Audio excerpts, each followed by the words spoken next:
My name is Jquan Towns, and music is my passion. Grew up in DCF. I started writing at the age of 14, 2007. So it's been 14 years so far.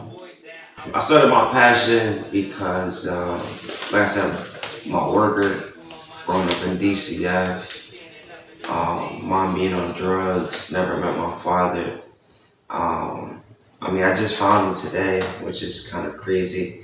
But how that came about was like being taken and thinking I was the reason why we was taken from my mom's. And I used to like take it out on people, get in trouble.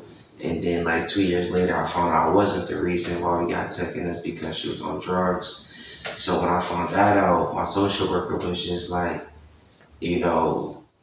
get a pen and pad and, write everything on a pad, express your feelings and stuff. So ever since he told me that, I've been writing ever since. So that's how the music came about. My social worker telling me to express myself on a pen and pad. I did it just to see how it would go.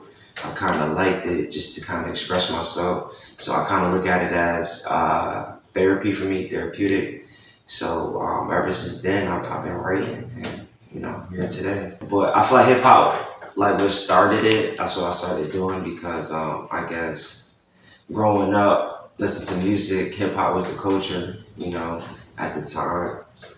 And I know I'm not a singer, so the only way I could kind of go about it is hip hop, storytelling and stuff. In the building, boy, he on top. Bacon in the pan, man, he gon' pop. Like Puffy, Biggie, he won't stop. He on top, to pay you forever about what you say. Because it was a business, and me knowing it's a business, and I know what I wanted. I didn't want to be like a regular artist, because hip hop is good, don't get me wrong, but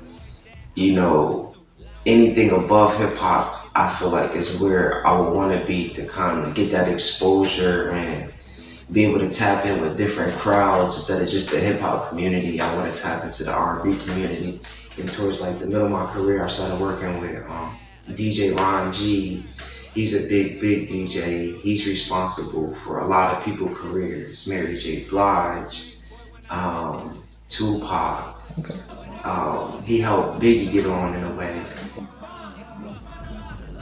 So within those 4 years, I was just writing music and writing music. So I had like maybe 3 booklets filled of music. It was about my life. I'm an artist where I talk about life experiences, things that people could relate to, and stuff like that. Because I got a story to tell. My own shoes, my own story. Shut up and listen. Pay attention other way, boy, when I finish. Came a long way to do what I came for at the top. With the aim for Dora. Explore. The challenges were basically, I used to tell myself, I feel like I'm going to come to a point in time where I won't have nothing to write no more. And I felt like that was like a challenge to me because as I'm writing, I'm talking about things that I've gone through.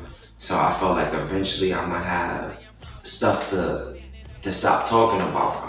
Me, I already had YouTube, but I know it was more than just YouTube to get out there and stuff. So, I had to like do research and figure out how can I really put myself out there or put myself on these platforms to get me out there.